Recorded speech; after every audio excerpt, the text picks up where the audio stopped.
You don't think I have a cookie right under there? You don't think I have a cookie right under my camera? I do have a cookie right under my camera. You think I don't have a cookie? I got a cookie!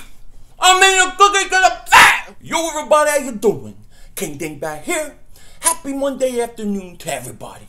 I know Mondays stink, especially after a holiday weekend, but it's here, and it's over with, and I'm glad it's over with because it was a heck of a Monday for me. Now, because it's the afternoon and I'm home, it's one time for one thing at one moment in time. You understand? I don't know what the hell I just said. But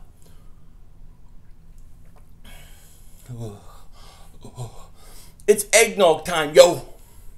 Now that we've gotten that out of the way, I want to talk about the Philadelphia Eagles. And I first want to start by saying that my initial prediction for the Eagles was 10-6. Well, actually, way back when the schedule first came out, I had them at 8-8. Then they made some moves, got blunt, and it went to 10-6.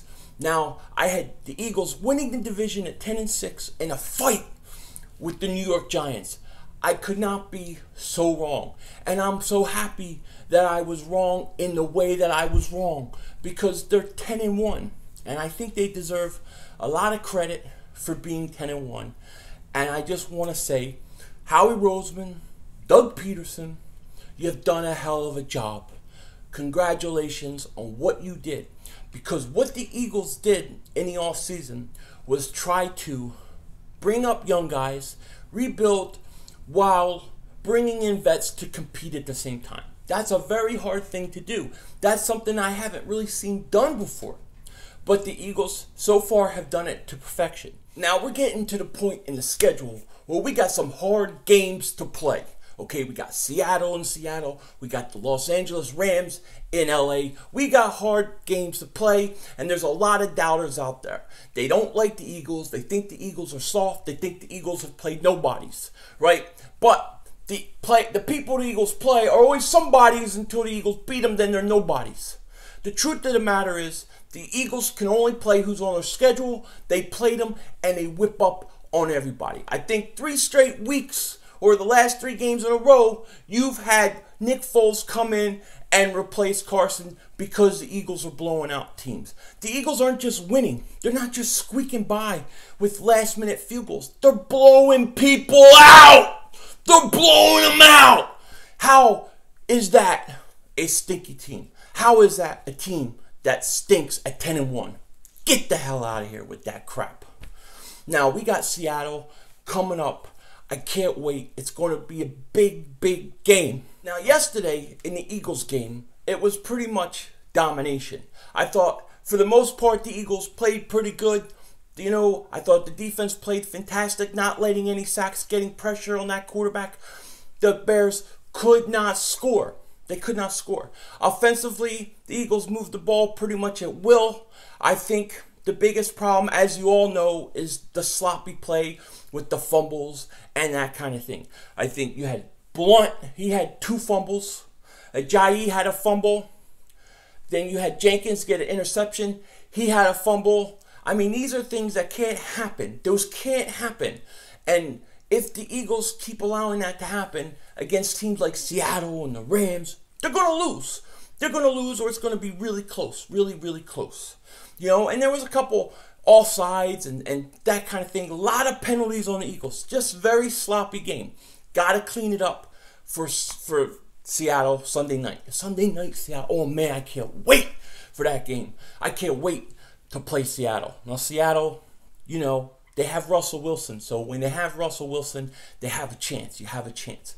And if the Eagles go in and blow them out, and we see Foles in the 4th quarter because Wentz is resting, dude, I'm sorry, but I'm going to lose my mind.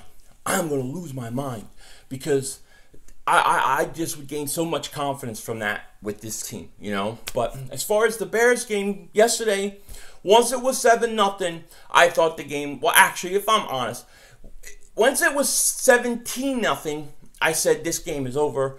You know, I was telling people the game's over. They can't score 17 points. But I knew when the Eagles scored 7 points that it would be hard for the Bears to even get that. Because the Bears can't score now on the Eagles, okay? The Eagles is a good defense.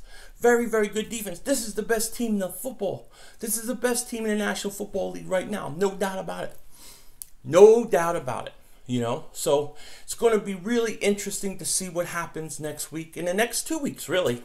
I feel like we're at a crossing point with the Eagles in this season. You know, there comes a time where you turn the page. You know, you're always turning the page and you go and start reading the next page or the next chapter. So the first chapter is done. Win the division. I think it's pretty much done. The Eagles are going to win the division, and that's it. Now we're focusing on, at least I'm focusing on that number 1 seed. I want the number 1 seed. So as we turn the page, we also enter Christmas season. And when we enter Christmas season, it's important for me to be me, the king dingbat that I am. And it's time to change also. So with that, I am going to say, for the Christmas season, it is time to retire the bucket hat. The bucket hat has to go until after New Year's. And it will be replaced with something else. So, this, ooh, look how beautiful I am. Beautiful. Time for its vacation. You're going on vacation. You ready for vacation? Time for vacation. Ready? Ready? I'm ready. And we're going to replace it with this. That's right, baby. Santa Claus is coming to town. Dingbat Claus is on the way. It's that time of year. And the Eagles are getting ready to take it to the next gear. Boom, boom, boom, boom. I'm ready. You ready? I'm ready. So it's time for the holiday season. It's time for that next chapter. It's time to turn our attention away from the Chicago Bears game and focus on the Seattle Seahawks this Sunday, which I'm ready to do. And it's going to be an interesting matchup. So as the week goes by, we will dive into this game that's upcoming, and we'll talk about what we think the Eagles got to do to win, and we'll also give you a prediction. With that said, I hope everybody has a good night, a good day. Take care. Talk to you later. And don't be a dingbat.